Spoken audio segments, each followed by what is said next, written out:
Probably the most potent things that I think about is about my mum, who passed away a couple of years ago. Wondering whether I'll meet my grandkids. I never met my grandfathers, either of them.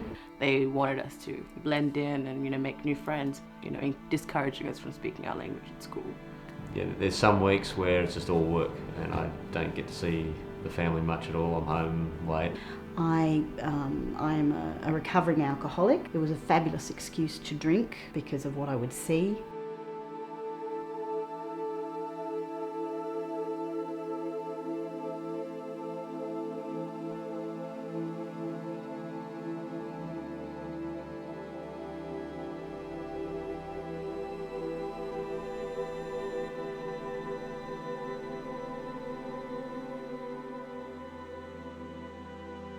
All the way through high school, that was just my life, dealing with mum's illness. 2011, or year 11 for me.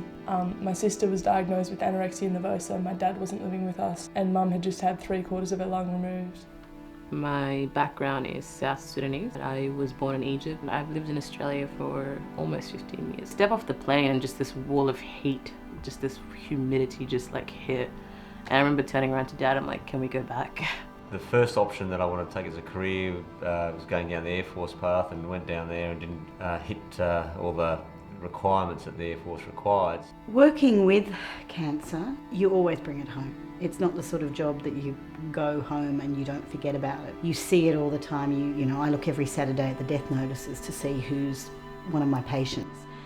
We were on patrol and my son was out and he went to rescue a guy and Mitch got dragged around a little, and I swam out and helped him as well, and we ended up sending him out to sea so the IRB could pick him up, and we brought the guy in on a board.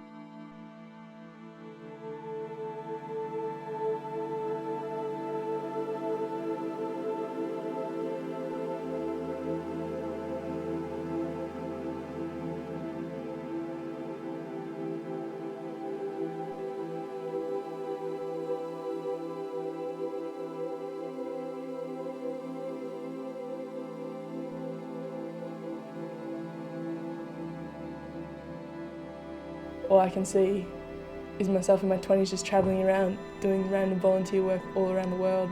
Actually find meaning or find something that I want to do with the rest of my life, that I don't know what there is for me when I come back. That resonated with me because it kind of reminded me how easy it is to get in trouble yourself when you're trying to help someone. I can't change it. I try not to get scared or worried about things I can't impact. There's a pretty big expectation in my family that I will reside in Sudan or work in Sudan. To be in a position where I don't necessarily have to ask for help. That's something that I've yet to sort of find. The future just fills me with anxiety. The soon as I start thinking that I can control my drinking, that I can control my life in any way, is the beginning of the end. But the other piece I think a lot about is, particularly having 2 young daughters, is what their future is going to be.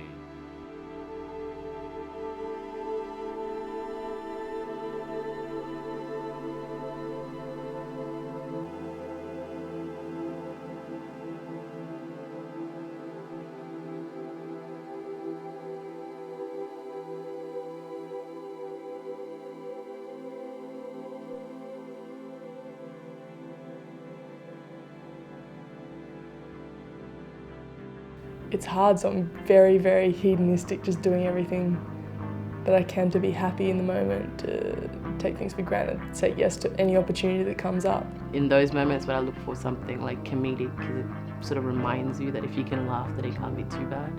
I'm happy. I know that it's in the here and now, and that the people are the most important things, and I can only do my best. Getting home and hanging out with the girls and Dee. But it's hard, and that everyone else seems to be moving on with their life while I'm just stuck trying to make myself happy. The present is a gift, and it's here to live. You got to have the bad days to appreciate the good ones. For me, it's the beach and my family. So if I focus on those and less on what might be making me feel upset. I guess I appreciate the amount of sacrifice it would have taken for my mom to leave me and sort of give me up at such a young age. I just remind myself how it was before, what it was like when I didn't live in the present, when I was drinking and And I wasn't good to anybody. I wasn't good to myself. I wasn't good to my family. I definitely was not good to my patients. You forgive the mistakes. I feel like there's a lot that you can do just to remind yourself that you're actually living, that you're not just a passive part of this epic world. Certain days it will rain, big crummy drops like paint in your face, and your old dumb car won't start, and your fat heart won't open, and everyone everywhere will be looking down on you from the tip top of a great, grand, glorious mountain. And certain days you'll be on that perfect mountain top, up high on a polar bear's shoulders, eating hands full of gold and swimming through the clouds, looking at it all so clear, so easy to carry. You could stuff the entire universe in your pocket. But most days, by and large, you'll be somewhere else, somewhere in between those places, midway between those thoughts and feelings, and wondering which type of day is going to come next.